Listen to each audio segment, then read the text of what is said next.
I'm not absolutely sure what he wants for a grip cap on this, but I cut it round as if it's going to be a wood grip cap, what's there. And we may add one, we may flatten it off and put a plastic one, black, to match the butt pad. There may be a skeleton, in which case I'll have to flatten this out and notch that in. But I'm planning for whatever by leaving it round. Alright, now I've got an established center line. I'm going to draw an outline for the inletting. I have marked where my trigger goes right there, and that's the from the pull measurement in the bend of the trigger. This barrel is like about 11/16.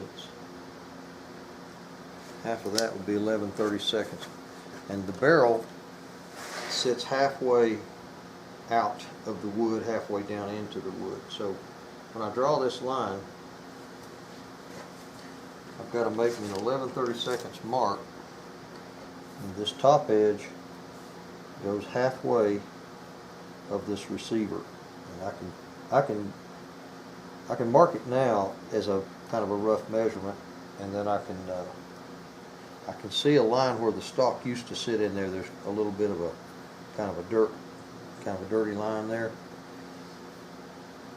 Now I'm going to trace a silhouette. I'm trying to keep this barrel at this line I drew. It's kind of hard to do this with one person and hold it still and all that other stuff. Like my friend the dentist says, it's not that it can't be done, it's that it can't be done easily, is what throws a lot of people off. This is the barrel lug. This is a very important measurement. It's one of the first things I'll cut. Where that mills out for that magazine does not punch all the way through on this rifle. It stops short. Unlike so many, it does not punch out here. It's actually a really thin area. The trigger is the very first thing that I'll punch out because it's got to go all the way through. That'll give me enough to get going. I'm going to mill out for this box, the lug, and the trigger, and go all the way down, starting from the top. Going from center line. Everything I do is from center line. So that lug is 1.1 exactly. 1 1/10. So half of that is 0.55. Now my box, the back of it is tapered. The back of the box is wider. The back of it is 1 inch. The front of the box is 7/8, 0.875. In front of that box has got a radius,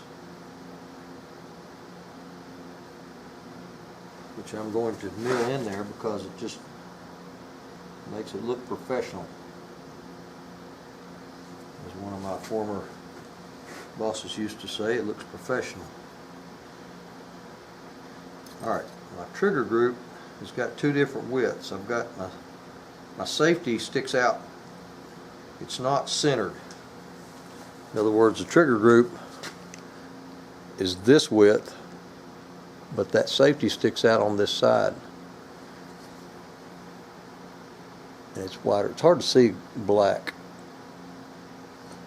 but it is wider, and it sticks out on this side over here. So I'll have to offset my milling. So I got my trigger, my box, and my lug. And on the bottom, I've got my trigger marked out, which is the first hole that I will punch. Yeah, I'll just center it up and put a 3/8 mil straight in as far as I can go down, then I'll connect to the top whenever I mill in from this side.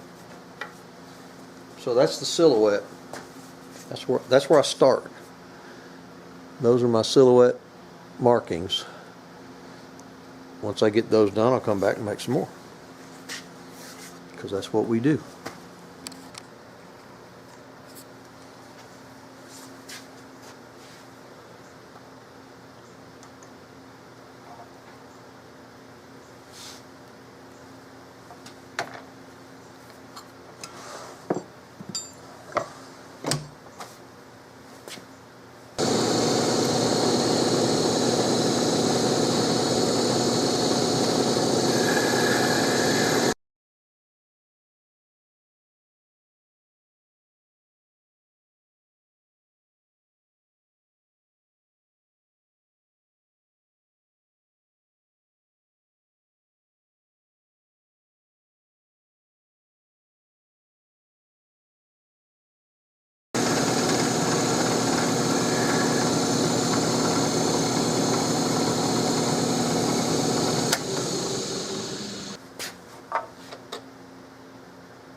I'm real close to there.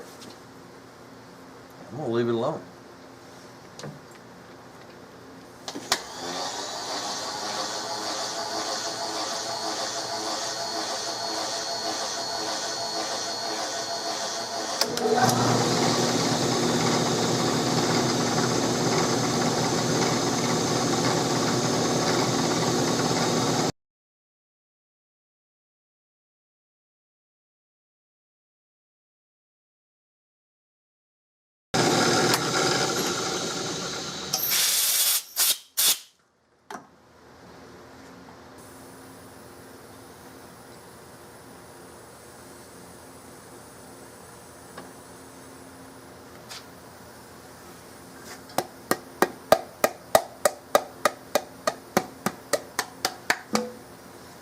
All right, my top 3 mills